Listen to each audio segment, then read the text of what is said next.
اس خطے میں موجود ہیں، لیکن کبھی ان کو نقصان ہوا؟ ان ڈکیتوں نے ان کا نقصان کیا؟ نہیں کیا۔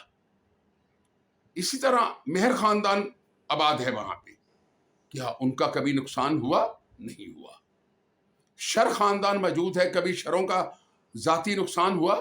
نہیں ہوا۔ میرا کہنے کا مقصد ہے کہ دریائے سندھ کے درمیانی حصے پہ آباد جتنے وڈیرا خاندان ہیں، اگر وہ چاہیں تو اس خطے میں ایک ڈاکو نہیں بچ سکتا، ایک ڈاکو پیدا نہیں ہو سکتا۔ میں چیلنج کرتا ہوں اس بات کو۔ ان کی پشت پناہی کون کرتا ہے؟ آپ سوچیں، اداروں کو سوچنا چاہیے۔ سندھ کے اندر اگر پولیس کو دیکھا جائے تو یہ بھی الزام نہیں لگا رہا، سندھ پولیس جو ہے وہ بھی پشت پناہی کرتی رہی آج تک اور کر رہی ہے۔ اس کے بغیر ڈاکو پیدا نہیں ہوتے۔ پرو چانڈیو ایک ڈاکو تھا جس نے پوری سندھ کی پولیس اور اداروں کو نچا رکھا تھا۔ اس کا انجام کیا ہوا اور اس نے لوگوں اور پولیس کا انجام کیا کیا، وہ بھی ایک تاریخ ہے سندھ کی۔ لیکن میرے کہنے کا مقصد ہے کہ یہاں کچے اور پکے کے ڈاکوؤں کی حقیقت کیا ہے۔ اگر پکے کے ڈاکو کچے کے ڈاکوؤں کی حمایت نہ کریں، پشت پناہی نہ کریں، ان کی تربیت نہ کریں، ان کو راستہ نہ دیں اپنی جاگیروں کے اندر، تو وہ ہوائی مخلوق نہیں ہے کہ آسمان سے ٹپکے گی، نہیں ہو سکتا۔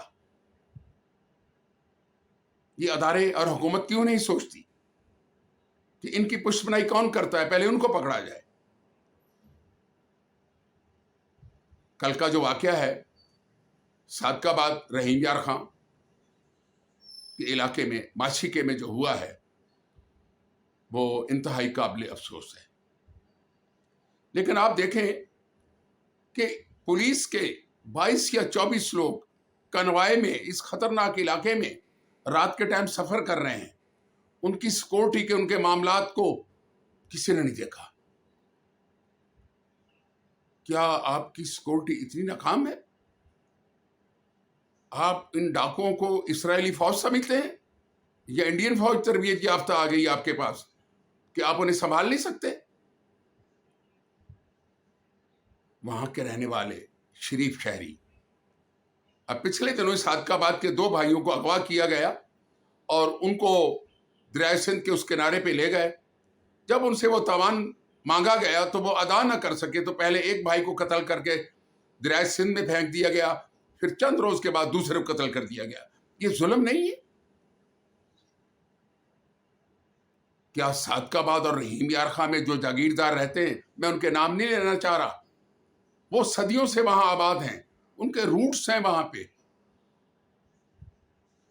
اگر وہ یہ کام نہیں کر سکتے اپنے جتھوں کے ساتھ، اپنی فورس کے ساتھ ان ڈاکوں کو نہیں ختم کر سکتے، تو پولیس کیا کرے گی وہاں؟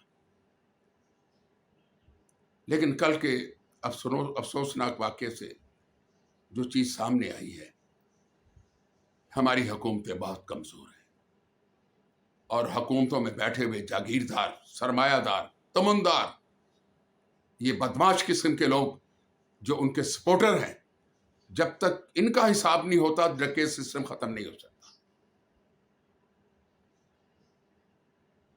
اب کل جو ہوا ہے، 22 لوگ پولیس کے نوجوان جو 2 گاڑیوں میں آ رہے تھے، ان ظالموں نے میزائل مارے اور فائرنگ کی ان پہ۔ یہ میزائل کہاں سے آتے ہیں؟ اسرائیل سے آ رہے ہیں یا انڈیا سے آ رہے ہیں؟ یہ حکومت وقت کو بھی سوچنا چاہیے کہ اتنا جدید اسلحہ ڈاکوؤں کے پاس کہاں سے آتا ہے؟ یہ حکومت کا نظام، سیکورٹی کا نظام اتنا ہی کمزور ہے کہ دنیا بھر سے جو اٹھے ہمارے ملک میں آئے، اسلحہ چلائے اور چلا جائے۔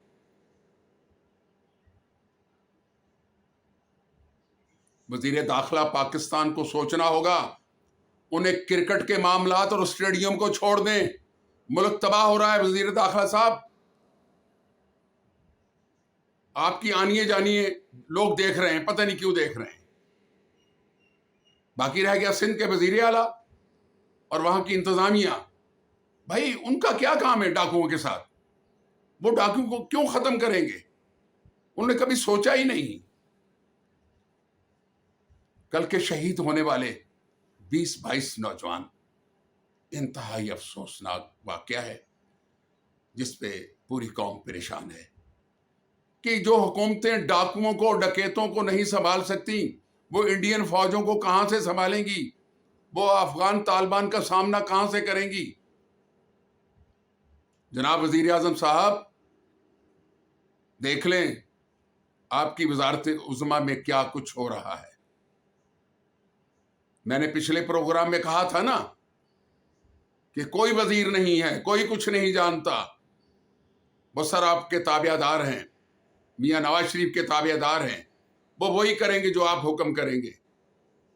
اگر آپ سے سندھ کے علاقے کے اندر ڈاکو نہیں سنبھالے جاتے تو آپ پاکستان کو کیسے سنبھالیں گے؟ میرا یہ پیغام ہے جہاں تک پہنچے کہ اگر پکے کے ڈاکو پکڑے جائیں تو کچے کے ڈاکو خود ہی ختم ہو جائیں گے۔ اس پہ غور کیجئے گا۔ اسی کے ساتھ میں آپ سے اجازت چاہوں گا۔ خدا حافظ۔